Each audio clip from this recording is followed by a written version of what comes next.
Good morning, everybody. Welcome back to another useful and interesting Chinese saying. This is Laszlo Montgomery, warmly welcoming you back to the Chinese Sayings Podcast. Chengyus are us.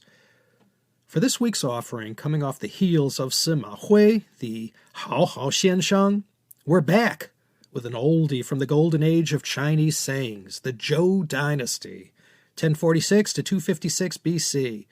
And today we travel back to the Warring States period, early 6th century BC, to the State of Jin, located mostly in today's southern Shanxi province.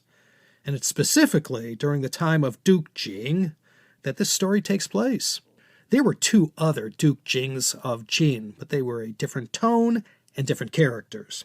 Duke Jing, Jin Jing Gong, reigned there from 599 to 581 BC. One of the other two Duke Jings will be the final one to rule in Jin State before it was partitioned a century later into Han, Zhao, and Wei. And our story today comes straight to us from Zuo Qiuming's Zuo Zhuan, Mr. Zuo's Annals, which serves as a commentary of the Spring and Autumn Annals, attributed to the great sage himself, Confucius. This story I'm about to tell you can be found in the chapter entitled Chenggong Shinian. Let's break the four characters down, shall we? Bìng means a disease or sickness. Rù means to enter. Gāo by itself means fat, grease, or oil. And it could also mean a paste or a cream. However, it also has an obscure third definition, meaning the vital organs of the body. The character Huāng in Chinese medicine is the part of the body between the heart and the diaphragm.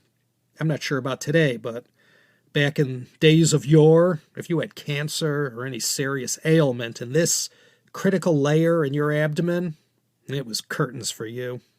So, Bìng Rù Gāo Huāng, the disease has entered that part of the body that is incurable. I suppose this one sort of gives itself away as far as its potential meaning is concerned, but we can't say for sure. And it's one heck of a story how we got this one. So let's get to the gushi behind this Chinese saying. Like I said, we're in the final year of the reign of Duke Jing of Jin, 581 BC. One thing about Duke Jing was that he had this very hateful and scheming concubine. And for reasons that are not clear, there ended up being two members of this Zhao family in particular, Zhao Tong and Zhao Kuo, who had somehow earned the concubine's ire. And feeling somewhat miffed and slighted at what these two had said, she went and whispered in the ear of her husband, the Duke, about how these two were up to no good. And she was convincing enough whereby Duke Jing had these two honorable men executed. And not only that, he had their entire families killed as well. The entire Zhao clan. Well, as you can imagine, this whole thing was shocking to many people at the royal court, and several of Duke Jing's closest advisors asked him how he could do such a thing after so many decades and decades of Zhao family loyalty to the Jin royal house. That must have made Duke Jing feel a large degree of remorse because he felt terrible about what he went and did. And to repent, he had one of the sons of a Zhao concubine named as the official heir to the Zhao family name and restored the fortunes of the family by granting this son property and wealth.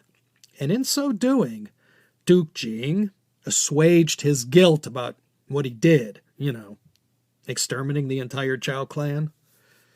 Well, not long afterwards, Duke Jing had a horrible nightmare where some ghastly spirit with long flowing hair visited him, making a big ruckus and wailing like a banshee. And this being, whatever it was, announced itself as from the Zhao family. And he screeched at Duke Jing for killing him and all his sons. And he told the Duke that heaven had granted him the power to choose a punishment, to make Duke Jing pay for what he had done.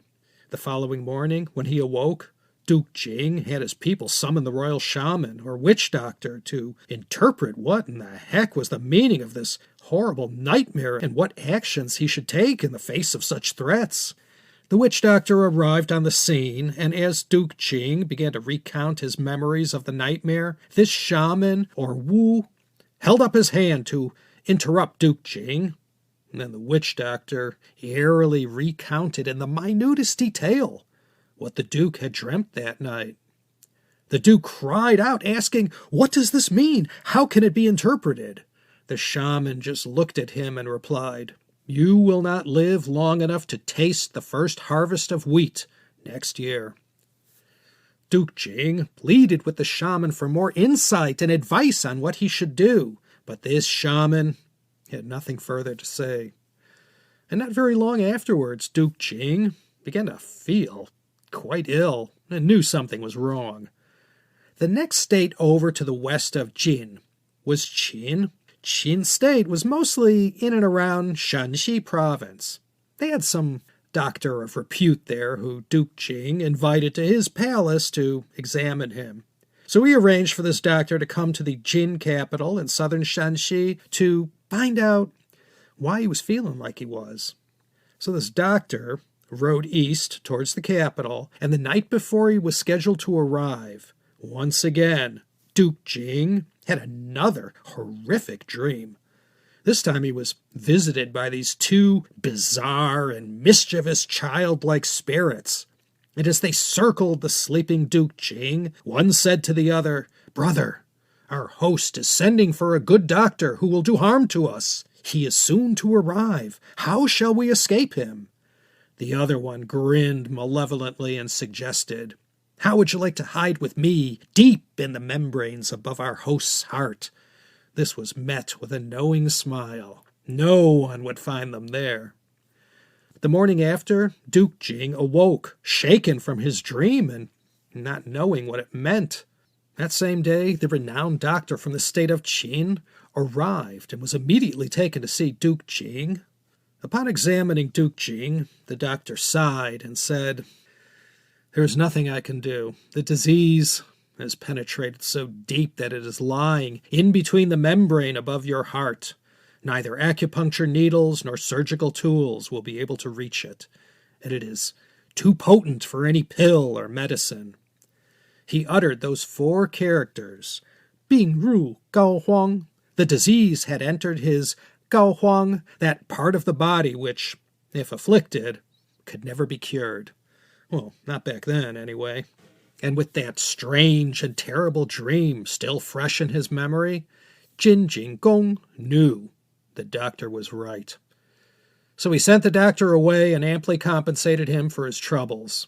So it was a difficult summer for Duke Jing as he lay ill and dreaded the coming of the autumn harvest. And one afternoon, when the wheat was harvested, one of his people ceremoniously presented the first harvest to Duke Jing, and the Duke didn't feel any worse than he ever did, and he knew right there the witch doctor was wrong.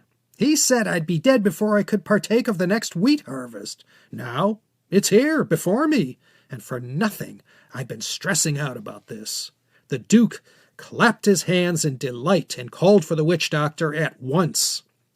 Then he demanded his kitchen staff to grind down the wheat, turn it into flour, and prepare him a meal at once. Not long afterward, the Wu, or witch doctor, he arrived on the scene and faced the Duke in his chambers. And angry Duke Jing grimaced and said to the Wu, "You said I wouldn't live long enough to taste the next harvest of wheat. Yet this day has come, and I'm alive and well, and here before me is a bowl of wheat from the first harvest." And for all the mental agony this Wu had caused to Duke Jing of Jin, he ordered him executed at once, and he was frog-marched out of there and killed. And wouldn't you know it, right at the moment the Duke was about to tuck into this royal dish, he felt a pain in his abdomen that was so great that he knew right away this was it. He was about to die. The sensation in his guts was so painful that he asked to be carried to the water closet, and it was right there on the royal bathroom floor, just like Elvis, that Duke died. And indeed, just as the witch doctor had prognosticated, he did not live to taste anything from the next wheat harvest. And the reason he did not live was because the Bìng Rù Gāo Huāng, the disease, had already entered his Gāo Huāng, that part of the chest in between the heart and the diaphragm, which in Zuo Ming's day was a part of the body that was out of reach of any cure or procedure known to humankind at that time. So it's in situations where someone has fallen ill and isn't given long to live, and someone asks if there's any hope. This chengyu is used as a kind of euphemism for saying that it's a terminal illness and no cure exists. It's beyond a cure.